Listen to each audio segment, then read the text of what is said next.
Hi, and welcome back. This is Treasure Island. This is going to be video number 3, and we're going to get through chapters 9, 10, 11, and 12 in this video. Today is a very special day, and this is a very special video because I am paying tribute to my favorite pirate of all time. Some pirates patrolled the Caribbean, some the North Atlantic, some up and down the Mississippi, some out in the Asian seas, some in Europe. My pirate patrolled the 3 rivers of the Allegheny, Monongahela, and Ohio rivers. I'm talking, of course, of the legendary pirate Andy Van Slyke. Center fielder, Pittsburgh Pirates, one of the greatest of all time, and had Barry Bonds in 1992 listened to his instruction, the Pirates would have been in the World Series, not the Atlanta Braves. Thank you very much. So, previously on Treasure Island, video number 2, we start out with Jim and his mom. They're hiding. They're getting attacked. They've been found out. The old beggar, he's dead. The treasure is out for the grabs, and the old blind men's men are coming to get him. So they flee, and they flee to the doctor and the squire. And the squire goes out, and he's a guy who would probably be live streaming this entire thing, right? He's being asked to keep things on the down low, and he is not keeping things on the down low.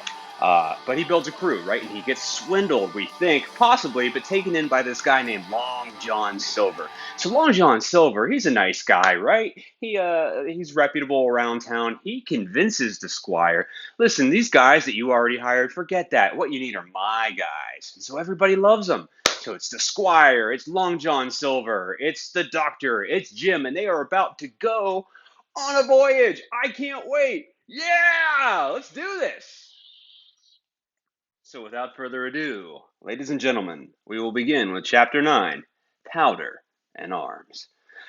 And just to remind the characters, there's Jim, and I'm going to use my own voice here and there. I'm going to be portraying Jim. I think we decided on Sean Connery as Long John Silver. We decided on more or less of a Jason Statham kind of for the Squire. Yeah, boss, this is the Squire right here. All right, mate.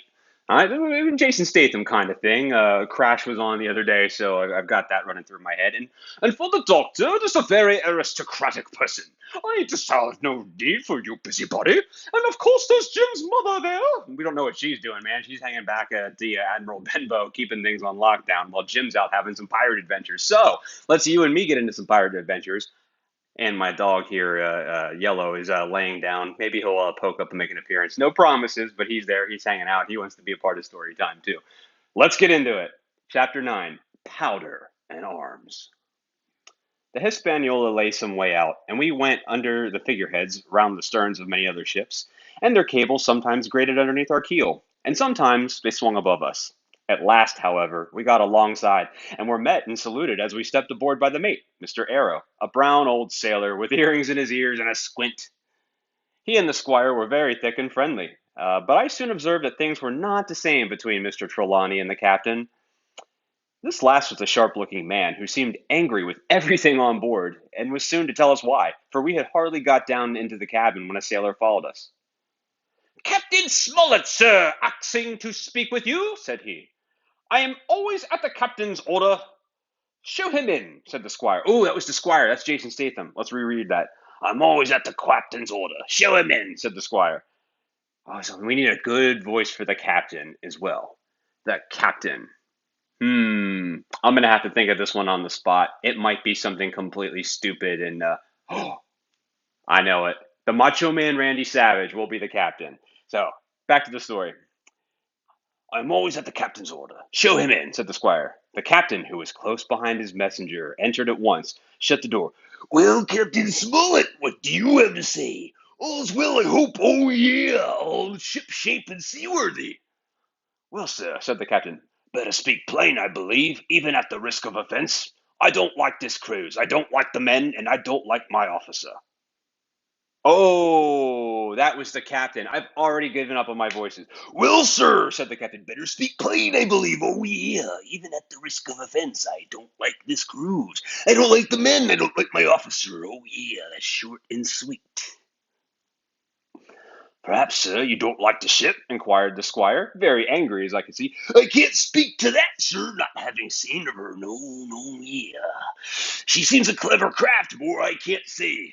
Possibly, sir, you might not like your employer either, says the squire. But here Dr. Livesey cut in. Stay a bit, said he, stay a bit. No use of such questions as that to but produce ill feeling. The captain has said too much, or he has said too little, and I'm bound to say I require an explanation of his words. You don't, you say, like this cruise? Now why? I was engaged, sir, oh yeah, on what we call sealed orders to sail this ship for that gentleman where we should bid me, said the captain. So far, so good. But now I find every man before the mast knows more than I do. I don't call that fair, now do you? No, said Dr. Livesey, I don't. Next, said the captain. Oh, yeah, snap into it. I learned we are not going after, I learned that we are going after treasure. Hear it from my own hands, mind you. Now, treasure is ticklish work, yeah. I don't like treasure voyages on my account, and I don't like them above all when they are secret. And when, begging pardon, Mr. Trelawney, the secret has been told to the parrot. Silver's parrot? Asked the squire. It's a way of speaking, said the captain. Oh, yeah, blabbed, I mean. Yeah, it blab. It's talking, man. It's my belief neither of you gentlemen know what you are about, but I'll tell you my way of it. Life or death, and a close run. That is all clear, and I dare say true enough, replied Dr. Livesey.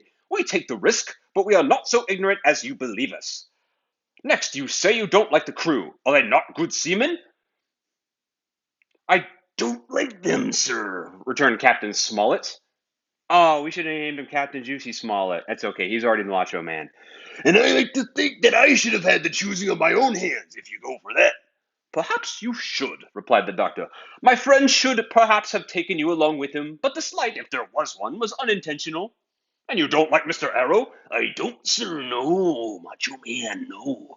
I believe he's a good seaman, but he's too free with the crew to be a good officer, yeah. A mate should keep himself to himself. Shouldn't drink with the men before the mast. Do you mean he drinks? Cried the squire. No, sir, replied the captain, only that he's too familiar. Well, now, in the short and long of it, Captain, asked the doctor, tell us what you want. Well, gentlemen, are you determined to go on this cruise? Like iron, answered the squire. Very good, said the captain. Then, as you've heard me very patiently, saying things that I could not prove, hear me a few words more. They are putting the powder and the arms in the forehold. Now, you have a good place under the cabin. Why not put them there? First point. Then you are bringing 4 of your old people with you. Yeah, and they tell me some of them are 2 berth forwards. Why not give them the berths here beside the cabin? Second point. Any more? Asked Mr. Trelawney. One more, said the captain. Yeah, there's one more, Macho Man. There's been too much blabbling already. Yeah, loose lips sink ships, mean Gene Okerlund. Yeah. Far too much, agreed the doctor. And I'll tell you what I've heard myself, continued Captain Smollett, that you have a map of an island. Yeah, just crosses on to show where the treasure is, and that the island lies, as he named the latitude and longitude exactly. I never told that, cried the squire, to a soul. The hands know it, sir, returned the captain. Livesey, that must have been you, or Hawkins, cried the squire. It doesn't matter who it was, replied the doctor, and I could see that neither he nor the captain paid much regard to Mr. Trelawney's protestations. Neither did I, to be sure. He was so loose a talker. Yet in this case, I believe he was really right, and that nobody had told the situation of the island. Well, gentlemen, controlled the captain, I don't know who has this map, but I make it a point. I shall be kept secret, even from me and Mr. Arrow. Otherwise, I would ask you let me resign. Yeah. I see, said the doctor. You wish to keep us this matter dark, and to make a garrison of the stern part of the ship, manned with my friend's own people, and provided with all the arms and powder on board. In other words, you fear a mutiny. Sir, said Captain Smollett, who with no intention to take offense, I deny your right to put words into my mouth. No, Captain, sir, I would be justified, oh yeah, in going to sea at all if he had ground enough to say that. As for Mr. Arrow, I believe him thoroughly honest. The Macho Man believes him honest, yeah. Some of the men are the same, I may be for what I know, yeah. But I'm responsible for the ship's safety and the life of every man jack aboard of her. I see things going, as I think, not quite right. No, and I ask you to take certain precautions, oh yeah, or let me resign my berth, and that's all. Captain Smollett, began the doctor with a smile, did you ever hear the fable of the mountain and the mouse? You'll excuse me, I dare say, but you remind me. Excuse me, I dare say, but you remind me of the fable. When you came in here, I'll stake my wig that you meant Captain more than this. Doctor, said the captain, you were smart. Yeah, the macho man smart. Yeah. When I came in here, I meant to get discharged. I had not thought that Mr. Trelawney would hear a word. No more I would, cried the squire. Had Livesey not been here, I should have seen you to the deuce. I should have seen you to the deuce. As it is, I have heard you. I will do as you desire, but I think the worse of you. That's as you please, sir, said the captain. You'll find I do my duty. And with that he took his leave. Trelawney, said the doctor, contrary to all of my notions, I believe you have managed to get two honest men on board with you. That man and John Silver. Silver, if you like, cried the squire, but as far as that intolerable humbug, I declare I think his conduct unmanly, unsailorly, and downright un-English. Well, says the doctor, we shall see. And when we came on deck, the men had begun already to take out arms and powder, yo-hoing at their work, while the captain and Mr. Arrow stood by superintending. The new arrangement was quite to my liking. The whole schooner had been overhauled. 6 berths had been made astern, out of what could have been the after part of the main hold, and this set of cabins was only joined to the galley and forecastle by a sparred passage on the port side. It had been originally meant that the captain, Mr. Arrow, Hunter, Joyce, and the doctor and squire were to occupy these 6 berths. Now Redruth and I were to get 2 of them, and Mr. Arrow and the captain were to sleep on deck in the companion, which had been enlarged on each side so you might have almost called it a roundhouse. Very low it was still, of course, but there was room to swing 2 hammocks, and even the mate seemed pleased with the arrangement. Even he, perhaps, had been doubtful as to the crew, but that is only guess, for as you shall hear, we had not long the benefit of his opinion. Ooh, that's spooky. They're gonna get him. We were all hard at work, changing the powder in the berths when the last man or two, and Long John along with them, came off in a shore boat. The cook came up the side like a monkey for cleverness, and as soon as he saw what he was doing, oh, what did we say again? James Bond, right? Show ho, mates, says he. Watch this. We were a changing the powder, Jack, answers one. Why, by the powers, cried Long John. If we do, we'll miss the morning tide. My orders, said the captain shortly. You may go below, my man. Hands won't want supper, oh yeah. Aye, aye, sir, answered the cook, and touching his forelock, he disappeared at once in the direction of his galley. That's a good man, Captain, said the doctor. Very likely, sir, replied Captain Smollett. Easy with that, men, easy, he ran on to the fellows who were shifting the powder. And then suddenly observing me examining the swivel we carried amidships, a long brass 9. Here, you ship's boy, he cried. All of that! Off with you to the cook and get some work.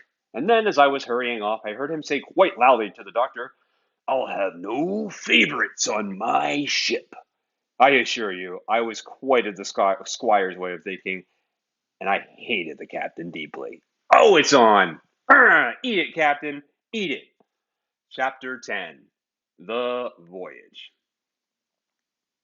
All that night we were in a great bustle getting things stowed in their place, and boatfuls of the squire's friends, Mr. Blandley and the like, coming off to wish him a good voyage and safe return. We never had a night at the Admiral Benbow when I had half the work, and I was dog-tired when, a little before dawn, the boatswain sounded his pipe, and the crew began to man the capstan bars.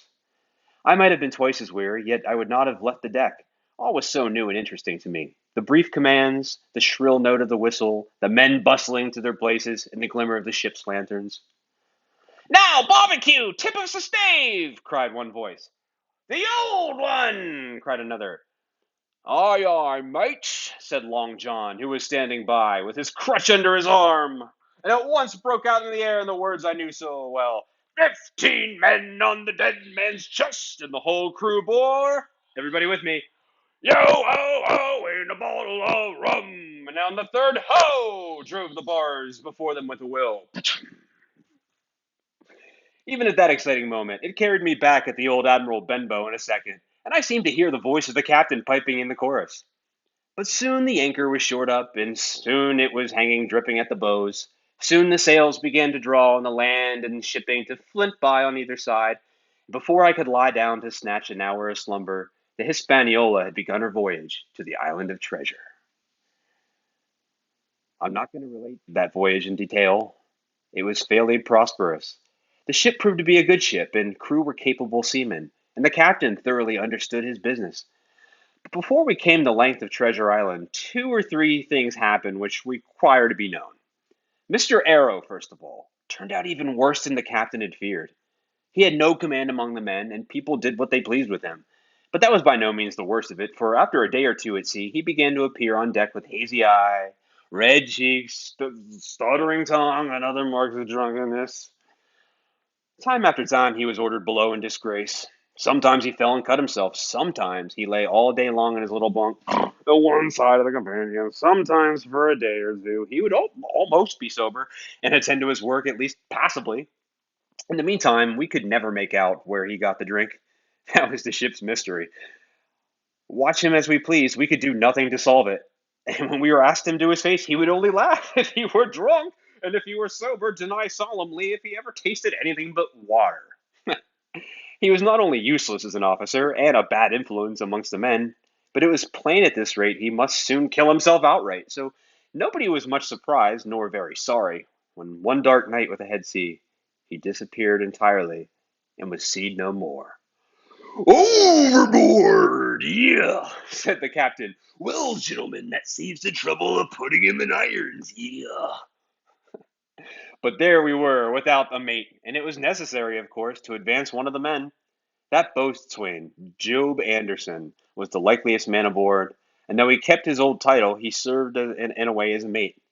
Mr. Trelawney had followed the sea, and his knowledge made him very useful, for he often took a watch himself in easy weather. And the coxswain, Israel Hands, was a careful, wily, old experienced seaman who could be trusted at a pinch with almost anything.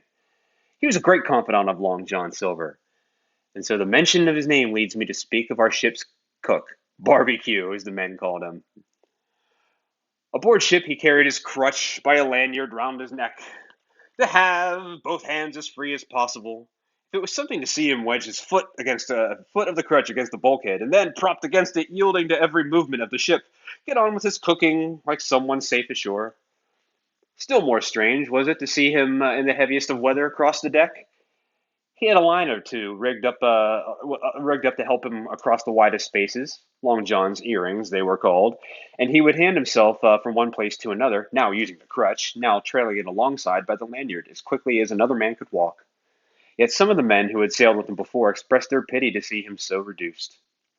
"He's no common man, Barbecue," said the coxswain to me. "He had good schooling in his young days, and can speak like a book when so minded, and brave. A lion's nothing alongside of Long John. I've seen him grapple four and knock their heads together, him unharmed." And the crew respected, even obeyed him. He had a way of talking to each and doing everybody some particular service. To me, he was unweariedly kind. Kind of sounds like a politician, right? And always glad to see me in the galley, which he kept as clean as a new pin, and the dishes hanging up, burnished, and his parrot in a cage one corner. "Come away, Hawkins," he would say. "Come and have a yarn with John. Nobody more welcome than yourself, my son.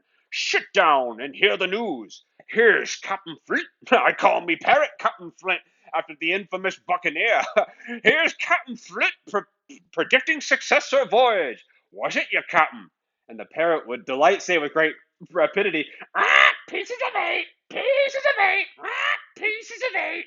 So you wondered what it was, not out of breath, or till John threw his handkerchief over the cage. "Now that bird," he would say, "is maybe 200 years old, Hawkins.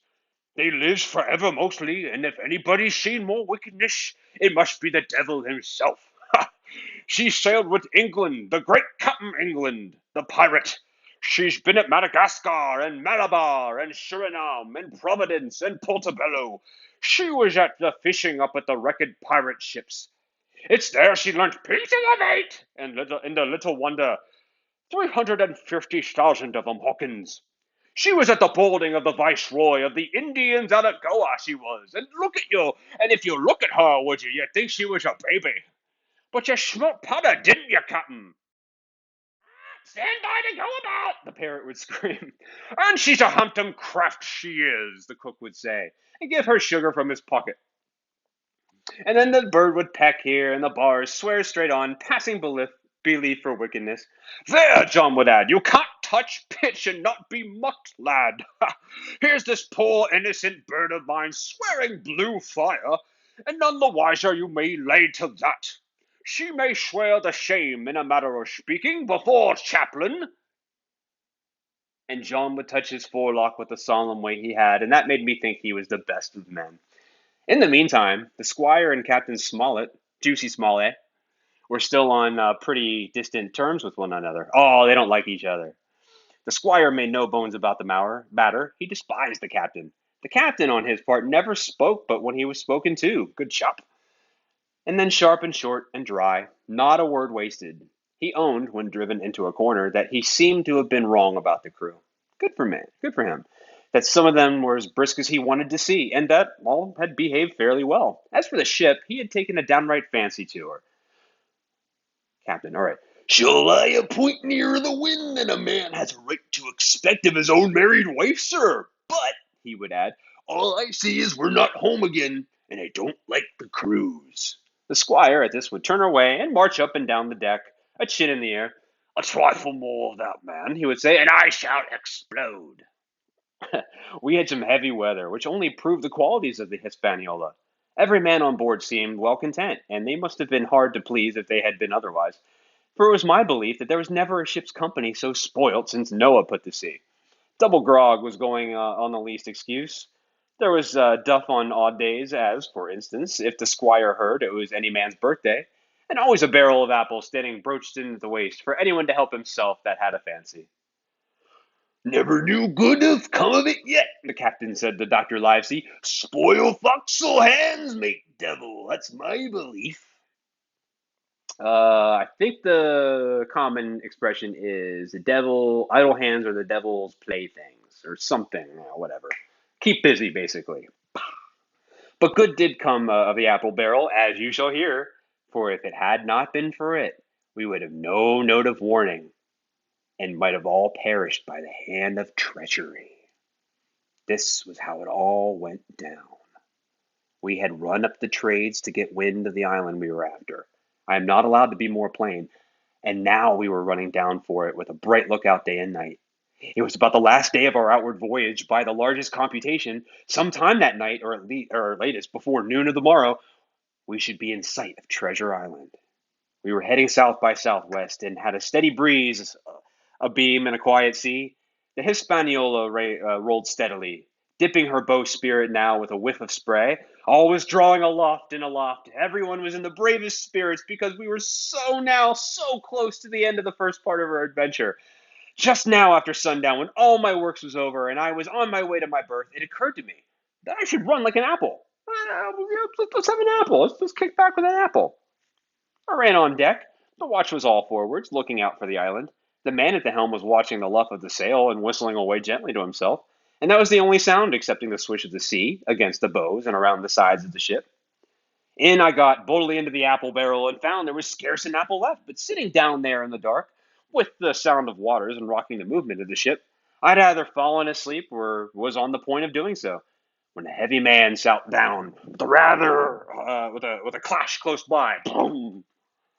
Oh, and there's the doggy. He didn't like that guy. He's up. I woke him up. I woke him up just like the men woke up Jim. The barrel shook as he leant his shoulders against it. It's okay, buddy. It's okay, buddy. Here he is, folks. Hi. We're almost done with the chapter. It's not even scary yet. We're going to read this together with Yellow. The barrel shook as he leant his shoulders against it, and I was just about to jump up, bye, buddy, when the man began to speak. It was Long John Silver's voice, and before I had heard a dozen words, I would not have shown myself for all the world, but lay there, trembling and listening in the extreme of fear and curiosity. For from these dozen words I understood that the lives of all the honest men aboard depended on me alone. Whoa, it's getting real. What's about to go down? We're going to find out in the next two chapters, but this will be a great time to hit pause, stand up, take a break, get the blood flowing, and don't forget, wash your hands. 15 men on the dead man's chest. Yo ho ho, and a bottle of rum. Andy Van Slyke was the Pirates' best center fielder of all time. See you in a few minutes. Welcome back. Everybody have a good break or just a good sitting around waiting for the. Video to pop back over? Awesome. Either way, it's about to get real. Jim is in the barrel. And this is awesome because the title of chapter 11, we're about to get into it, is called What I Heard in the Apple Barrel. No, not I, said Silver.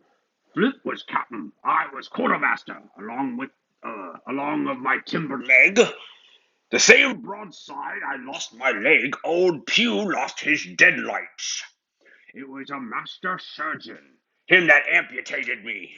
out of college and all, Latin by the bucket and what not.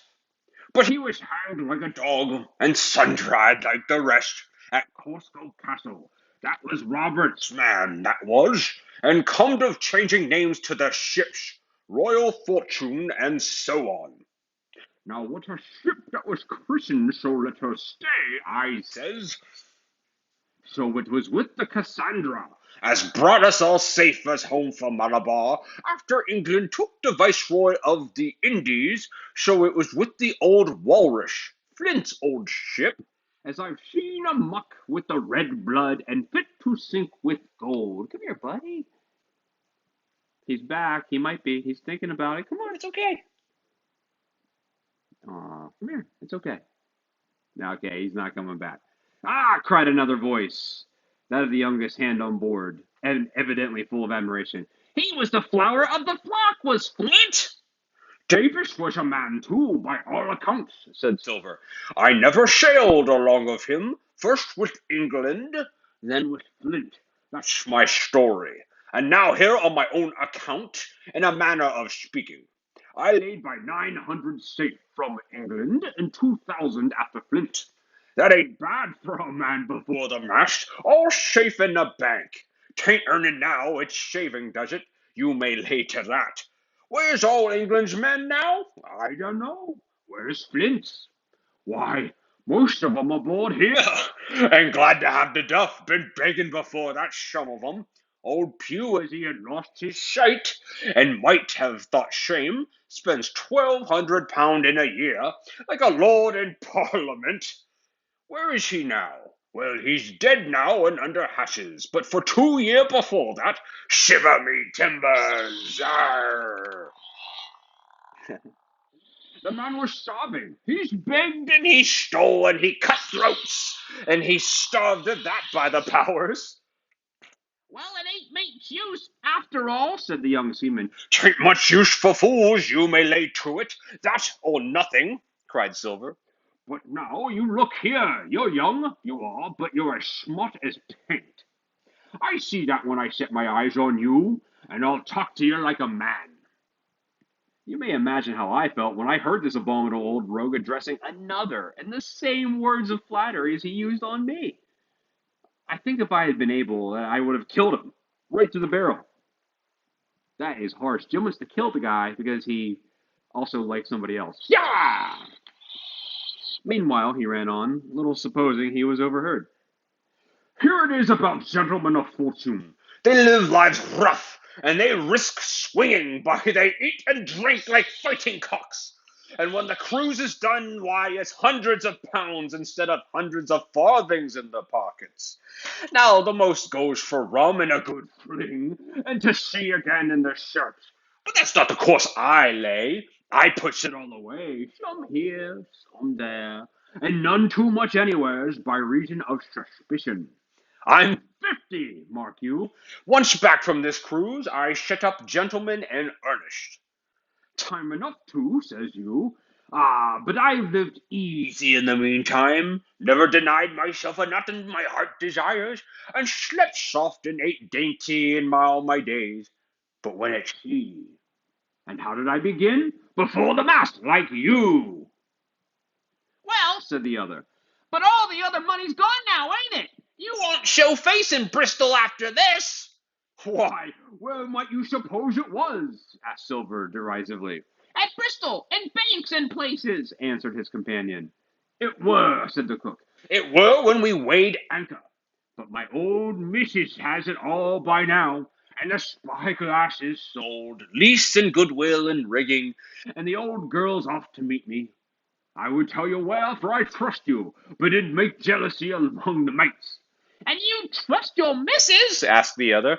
Gentlemen of fortune, returned the cook, usually trust little among themselves, and right they are, you may lay to it. But I have a way with me, I have.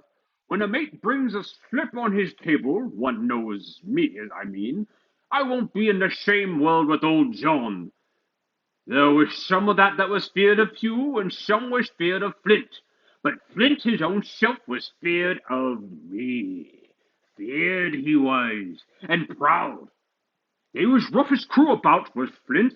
The devil himself would have feared to go to sea with him. Well, now I tell you, I'm not a boasting man, and you've seen yourself how easy I keep company. But when I was quartermaster, Lambs wasn't a word, Flint's old buccaneers. Ha!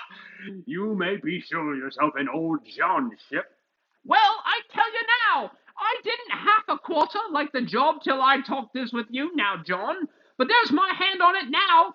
And a brave lad you were, you smart too, Answered Silver, shaking shaking hands so heartily that the barrel shook. And a finer figure head of gentlemen of fortune I never clapped my eyes on. By this time, I had begun to understand the meaning of their terms. By gentleman of fortune, they plainly meant neither more nor less a common pirate. And the little scene I had overheard was the last act in the corruption of one of the honest hands, perhaps one of the last one left aboard. But on this point I was soon to be relieved, for Silver was giving a little whistle. A third man strolled up and sat down by the party. Dick Square! Ooh, we need a good voice for this guy. I know Dick was square, returned the voice of the co-swain, Israel Hands. He's no fool, is Dick. And he returned his quid and spat. But look here, He went on, here's what I want to know, barbecue. how long are we going to stand off on like a blessed bumboat? I've had almost enough of Captain Smollett. He's hazed me long enough, by thunder. I want to go into that cabin, I do. I want their pickles and wines and that. Israel, said Silver, your head ain't much account, no, never was. But You're able to hear, I reckon. Leastways, your ears is big enough. Now, here's what I say. You'll berth forwards. and you'll live hard, and you'll speak soft, and you'll keep sober, till I give the word. And you may lay to that, my son. Well, I don't say no, do I? Growled the coxswain. What I say is when. That's what I say. When, by the powers? Well, now, if you want to know, I'll tell you when. The last moment I can manage, and that's when. Here's a first-rate seaman, Captain Smollett, sails the Blessed ship for us. Here's the squire and the doctor with the map and Shush, I don't know where it is, do I? No more do you, says you. Well, then, I mean this squire and doctor shall find the stuff and help us to get it aboard by the powers. then we'll see. If I was you, that's a weird sentence. If I was sure of you, You all, sons of double Dutchmen, I'd have Captain Smollett navigate us halfway back before when I struck. well, we're all seamen. We're all seamen aboard here, I should think," said the lad. "We're all forecastle hands." You mean, snapped Silver. We can steer a course, but who's to set one? That's what all you gentlemen spit on first and Last, if I had my way, I'd have Captain Smollett. Smollett work us back into the trades at least. Then we'd have no blessed miscalculations and a spoonful of water a day. But I know the sort you are. I'll Finish them at the island as soon as the blunt's on board. What a pity it is. You're never happy till you're drunk. Split my sides, I've a sick heart to sink with the likes of you. Easy all, Long John, cried Israel. Who's a crossing of you? Why, how many tall ships, Think ye, have I seen aboard? And how many brisk lads in the sun at execution talk, cried Silver. And for all this same hurry and hurry and hurry. You hear me? I've seen a thing or two at sea, I have. If you would only lay your course in a pint to your windwards, You would ride in carriages, you would. But not you. I know you. You'll have your mouthful of rum tomorrow and go hang. Everybody you know is a kind of chaplain, John, but there's only others a could on hand to steer as well as you, said Israel. They liked a bit of fun, they did. They wasn't so high and dry nohow, but they took their fling like jolly companions every one. So, well, where are they now? Pew was that short, and he died a beggar man. Flint was, and he died off of rum and Savannah. They was a sweet crew, they was. Only, where are they? But, asked Dick, when we do lay 'em athwart, what are we going to do with 'em anyhow? There's the man for me, cried the cook admiringly. That's what I call business. Well, what would you think?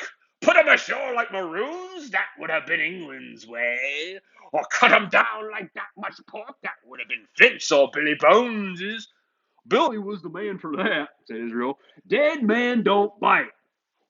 Might you say, dead man tell no tales? Right you are, said Silver, rough and ready. But mark you here. I'm losing my Connery. Hold on. Right you are, said Silver, rough and ready. But mark you here. I'm an easy man. I'm quite the gentleman, says you. But this time it's serious. Duty is duty, mates. I give my vote death. When I'm in Parliament and riding in my coach, I don't want none of the sea lawyers in the cabin a comin' for home unlooked for, like the devil at prayers. This is what I say. But when the time comes, why, let her rip! John, cries the clock-size, you're a man! You'll say so, Israel, when you see. Only one thing I claim. I claim Trelawney. I'll wring his calf's head off his body with these hands. Dick, he added, breaking off, you just jump up like a sweet lad and get me an apple to wet me pipe like. You fancy the terror I was in. I should have leapt out and run for it if I had found the strength, but my limbs and heart alike misgave me. I heard Dick began to rise, and then someone seemingly stopped him, and the voice of Hans exclaimed, Oh, stow that! Don't you get sucking off that bilge, John. Let's have a go of the rum. Dick, said Silver, I trust you. I've a gauge on the keg, mind. There's the key. You fill a pannikin and bring it up. Terrified as I was, I could not help thinking to myself that this must have been how Mr. Arrow got the strong waters that destroyed him. Dick was gone but a little while, and during his absence Israel spoke straight on in the cook's ear. It was but a word or two that I could catch, and yet I gathered some important news. For besides other scraps that tended to the same purpose, this whole clause was audible. Not another man of them will join. Hence there were still faithful men on board. When Dick returned, one after another of the trio took the pannikin and drank. To luck! Another with, Here's to old Flint, and Silver himself sang in a kind of song, Here's to ourselves, and hold your luff, plenty of prizes, and plenty of duff. Just then a sort of brightness fell upon me in the barrel, and looking up, I found the moon had risen, and was silvering the mizzen top, and shining white on the luff and the foresail. And almost at the same time, the voice of the lookout shouted, Land ho! Chapter 12. Council. Dum dum dum. Of war. There was a great rush of feet across the deck. I could hear people tumbling up from the cabin and forecastle, and slipping in an instant outside my barrel. I dived behind the foresail, made a double towards the stern, and came upon the open deck in time to join Hunter and Dr. Livesey in the rush for the weather bow. There all hands were already congregated. A belt of fog had lifted almost simultaneously with the appearance of the moon. Away to the southwest of us saw two low hills, about a couple of miles apart, and rising behind one of them a third and higher hill, whose peak was still buried in the fog. All three seemed sharp and conical in figure. Conical, like a cone. So much I almost saw in a dream, for I had not yet recovered from my horrid fear of a minute or two before. And then I heard the voice of Captain Smollett issuing orders. The Hispaniola was laid a couple of points nearer the wind, and now sailed a course that would be just clear of the island on the east. And now, men, said the captain, when all was sheeted home, has any of you ever seen that land ahead? I have, sir, said Silver. I've watered there with a trader I was cooking. The anchorage is on the south, behind the inlet, I fancy? Asked the captain. Yes, sir. Skeleton Island, they calls it. If it were a main place for pirates once, and the hand we had on board knowed all the names for it. That hill on the north they calls the foremost hill. There are 3 hills in a row running southward, fore, main, and mizzen, sir. But the main, that's the big un, with the cloud on it. They usually calls the spyglass, by reason of a lookout they kept when they was in the anchorage cleaning. For it's there they clean their ships, sir, asking your pardon. I have a chart here, says Captain Smollett. See if that's the place. Longey's eyes burnt in his head as he took the chart, but by the fresh look of paper I knew he was doomed to disappoint. This was not the map we found in Billy Bones' chest, but an accurate copy, complete in all things, names and heights and soundings, with the single exception of the red crosses in the written notes. Sharp as must have been his annoyance, Silver had the strength of mind to hide it. Yes, sir, said he. This is the spot, to be sure, and very prettily drawed out. Who might have done it, I wonder? The pirates were too ignorant, I reckon. Aye, here it is, Captain Kidd's anchorage. Just the name my shipmate called it. That's a strong current, runs along the south, and then away northward up the west coast. Right you was, sir, to haul your wind and keep the weather of the island. Leastways, if such was your intention as to enter and careen, then there ain't no better place for that than these waters. Thank you, my man, says Captain Smollett. Macho Man's gonna ask you later to give us help. You may go. I was surprised at the coolness in which John avowed his knowledge of the island, and I own I was half frightened when I saw him drawing nearer to myself. He did not know, to be sure, that I had overheard his counsel from the apple barrel, and yet I had by this time taken such a horror of his cruelty, duplicity, and power, that I could scarce conceal a shudder when he laid his hand upon my arm. Says he, here's a sweet spot, this island, a sweet spot for a lad to get ashore on. You'll bathe and you'll climb trees and you'll hunt goats, you will, and you'll get aloft on them hills like a goat yourself. Why, it makes me young again. I was going to forget my timber leg, I was. Oh, I forgot his timber leg. Timber leg I was. And it's a pleasant thing to be young, and have 10 toes, and you may lay to that. When you want to go a bit of exploring, just ask old John. He'll put up a snack for you to take along. Oh, he's gonna bring him snacks. He's gonna like a mom at soccer halftime. He's gonna cut orange wedges, Capri Suns. What a good guy!